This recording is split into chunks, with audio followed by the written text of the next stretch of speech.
اس لیے جو صورت مبارکہ میں نے تلاوت کی ہے والعصر، یہ صورت العصر، یہ قرآن کریم کی آخری پارے کی ایک چھوٹی سی صورت ہے۔ اس صورت مبارکہ میں اللہ تبارک و تعالی نے حقیقی نفع اور حقیقی نقصان کا راستہ بتلا دیا ہے۔ بظاہر تو ایک چھوٹی سی صورت ہے، لیکن مضمون اس کے اندر اتنا عظیم ہے، اتنا عظیم ہے کہ اگر کوئی انسان اس کے مضمون کو پلے باندھ لے، اس کے مضمون کے دامن کے ساتھ وابستہ ہو جائے، تو اس کی پوری زندگی اور حیات کی کامیابی کے لیے کافی ہو جاتی ہے۔ اور یہ بات امام شافعی رحمہ اللہ تعالی جیسے جلیل القدر امام اور محدث نے کہی کہ سورۃ والعصر بظاہر ایک چھوٹی سی صورت ہے، لیکن اللہ تبارک و تعالی نے اس کے اندر ایسا بحر ذخار بند کر رکھا ہے، اگر کوئی سورۃ والعصر کی حقیقی مضمون پر عمل کر لے تو اس کی پوری حیات اور زندگی کے لیے کافی ہے۔ اس کا مطلب ہے کہ اس صورت میں اللہ تبارک و تعالی نے اس حقیقی نفع اور نقصان کی وضاحت کر دی ہے، اس حقیقی نفع اور نقصان کو ظاہر کر دیا کہ یہ تمہارا حقیقی نقصان ہے، یہ تمہارا حقیقی نفع ہے۔ اور پھر اس بات کو قسم کھا کے بیان فرمایا۔ اور اللہ تبارک و تعالیٰ کی سنت یہ ہے کہ وہ قسم کھا کے جب کسی مضمون کو بیان کرتے ہیں تو گویا کہ وہ اس مضمون کی اہمیت کو بتلانا چاہتے ہیں، اس مضمون کی امپورٹنس کو بتانا چاہتے ہیں کہ یہ مضمون اتنا اہم ہے اور اتنا جو ہے وہ امپورٹنٹ ہے تمہاری زندگی کے لیے، لہذا اس مضمون کو تم پلے باندھو، کیونکہ اللہ تبارک و تعالیٰ قسم کھا کے اس مضمون کو بیان کر رہے ہیں۔ اور جبکہ دنیا کے اندر بھی دستور یہ ہے کہ جب کسی بات کو پوری تاکید کے ساتھ اور پوری قوت کے ساتھ اور پوری جو ہے وہ جمعیت کے ساتھ پیش کرنا مطلوب ہوتا ہے تو انسان جو ہے اس وقت قسم کھا کے اس مضمون کو بیان کرتا ہے۔ مقصود یہ ہوتا ہے کہ اس مضمون کی صداقت میں تمہیں کوئی شبہ نہیں ہونا چاہیے۔ چنانچہ اس صورت مبارکہ میں بھی اللہ تبارک و تعالی نے زمانے کی قسم کھائی، والعصر، قسم زمانے کی۔ اور آپ جانتے ہیں کہ زمانہ آج کی اس جدید دنیا میں بھی گفتگو زمانے پر ہی ہوتی ہے۔ یار ہمارا بچپن کا زمانہ بڑا اچھا تھا، یا بڑھاپے میں آ کر تو تنگیاں تنگیاں ہیں، یا جوانی کا زمانہ کیا بات تھی، یا اپنے ملکوں میں رہتے تھے وہ زمانہ بڑا بھلا تھا،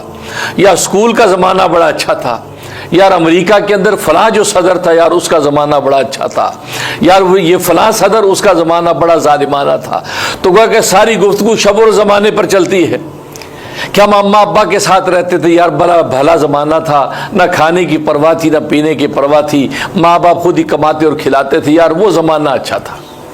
آج تو ہمیں خود کمانا پڑتا، خود پکانا پڑتا ہے، یار یہ زمانہ بڑا بڑا کٹھن ہے۔ تو گویا کہ آج انسان شب و روز کی گفتگو میں زمانے کی باتیں کرتا ہے، تو گویا کہ وہ سمجھتا ہے اس زمانے کی بنیاد پر ہی میرے لیے نفع ہے اور اس زمانے کی بنیاد پر ہی نقصان کے فیصلے ہیں۔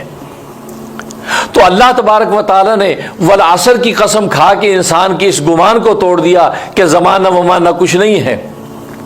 جس زمانوں کے اندر تم اپنے آپ کو نفع بخش سمجھتے ہو،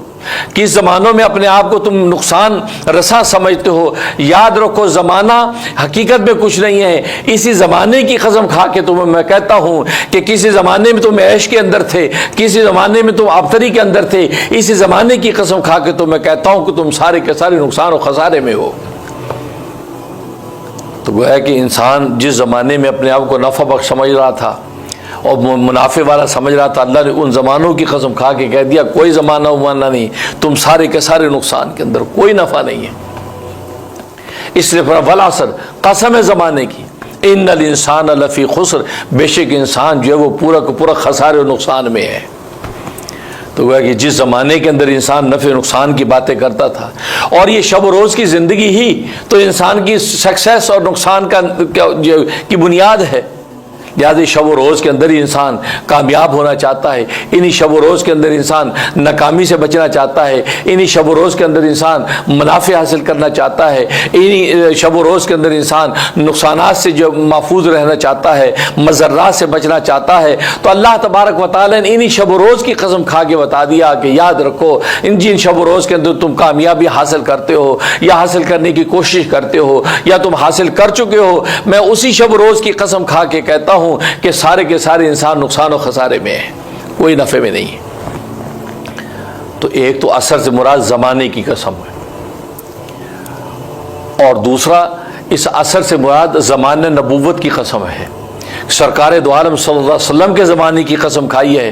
اور ظاہر ہے کہ اس کے اندر اس سیلف ایک عظمت ہے کہ رسول اللہ صلی اللہ علیہ وسلم کا زمانہ یہ کائنات کا سب سے کامیاب ترین زمانہ ہے، اپنی کوانٹٹی کے اعتبار سے بھی، اپنی کوالٹی کے اعتبار سے بھی۔ اس زمانے کے اندر گویا کہ انسانیت کو جو معراج ملی ہے، انسانیت کو جو سربلندیاں ملی ہیں، وہ پہلے اور بعد اب کسی زمانے میں ہونے والی نہیں ہے۔ اس سے اللہ تبارک و تعالی نے سرکار دو عالم صلی اللہ علیہ وسلم کے عصر نبوت کی قسم کھائی، والعصر مطلب عصر نبوت کی قسم، کہ نبی کریم صلی اللہ علیہ وسلم کے زمانے کی قسم کھا کے کہتا ہوں ان الانسان لفی خسر، بے شک انسان پورا کا پورا خسارے نقصان میں ہے۔ اشارہ اس بات کی طرف کر دیا کہ جو زمانہ نبوت کی کسوٹی سے ہٹے ہوئے انسان ہیں کہ سارے کے سارے نقصان میں ہیں، بھلے وہ آسمانوں میں اڑتے پھرتے نظر آئیں، دریاؤں میں تیرتے نظر آئیں، زمین کی وسعتوں کو فتح کرتے نظر آئیں، پروازوں کے ساتھ آسمانوں کی بلندیوں کو چھوتے نظر آئیں، وہ سارے کے سارے نقصان ہیں۔ ہاں کسوٹی میں یا زمانہ نبوت ہے، نبی کریم صلی اللہ علیہ وسلم کے زمانے کی طرز اور اس کے وتیرے سے ہٹے ہوئے ہیں تو پورے کے پورے نقصان ہی نقصان میں ہیں۔ اس لیے کہا کہ والعصر، زمانہ نبوت کی قسم، نبی کریم صلی اللہ علیہ وسلم کے زمانے کی قسم کھاتا ہوں کہ سارے کے سارے انسان خسارے نقصان میں ہیں۔ اور ظاہر ہے کہ وہ زمانہ نبوت سب سے اعلیٰ اور عرفہ زمانہ ہے کہ جس وقت کے انسان کو جو پہچان اپنے رب کی تھی، ایسی پہچان والے پھر پیدا نہیں ہوئے، ایسے صحابہ اکرام جیسے پھر پیدا نہیں ہوئے۔ ساری کائنات کے ولی اکٹھے ہو جائیں، کسی ادنا صحابی کے مقام کو پہنچ نہیں سکتے ہیں۔ ساری کائنات کے غوث ابدال جمع ہو جائیں، کسی ایک ادنا صحابی کہ جو وہ اس کے مقام مرتبے کو چھو نہیں سکتے ہیں۔ اتنا اونچا مقام ان صحابہ نے پایا کیونکہ وہ زمانہ نبوت کے لوگ تھے جنہوں نے اپنے دل کی آنکھ سے رسول اللہ صلی اللہ علیہ وسلم کی صداقت کو مانا، اور سر کی آنکھوں سے رسول اللہ صلی اللہ علیہ وسلم کو دیکھا، اور ان کی اتباع و اطاعت کر کے وہ اللہ تبارک و تعالیٰ کے سب سے محبوب و مقبول بندے بن گئے۔ اس لیے فرمایا کہ والعصر، زمانہ نبوت کی قسم۔ اور تیسرا مطلب یہ ہے کہ عصر سے مراد عصر کی نماز، نماز عصر کی قسم، صلاۃ العصر، قسم عصر کی نماز کی۔ عصر کی نماز کی قسم کھانے کا مطلب یہ ہے کہ عصر کی نماز کا وقت ایسا وقت ہے کہ جو سارے دن کا نچوڑ اور خلاصہ ہے، کیونکہ فجر کے وقت میں ملائکہ آتے ہیں، وہ دیکھتے ہیں نمازیوں کو، اور جو پہلے سے آئے ہوئے وہ واپس جاتے ہیں، اور عصر کے وقت کے اندر وہ جو واپس جاتے دوسرے آتے ہیں۔ عصر کے وقت میں پھر تبدیلیاں ہوتی ہیں ڈیوٹیوں کی، تو گویا کہ جب ملائکہ صبح شام آتے ہیں تو یہ جب ملائکہ صبح آئے اس مومن بندے کو نماز میں دیکھا، فجر کی نماز میں، عصر میں آئے تو پھر اس کو نماز میں دیکھا، اب جا کر اللہ تبارک و تعالیٰ کے سامنے جب گواہی دیتے ہیں کہ اللہ ہم بڑے شرمندہ ہیں، ہم ان بندوں کے بارے میں یہ کہہ بیٹھے تھے کہ خون ریزی کریں گے، یہ جو فساد پھیلائیں گے، ہمیں عبادت کرنے کا ہر وقت کا موقع، ہم تیرے نائب بننے کے اہل ہیں، لیکن یہ تیرے بندے تو بڑے عجیب ہیں، باوجود اس کے کہ ان کے اندر نفسانی خواہشات موجود ہیں، فجر میں گئے تو نماز کے اندر پڑے تھے، عصر میں ہم واپس لوٹے تو بھی نماز میں چھوڑ کے آئے۔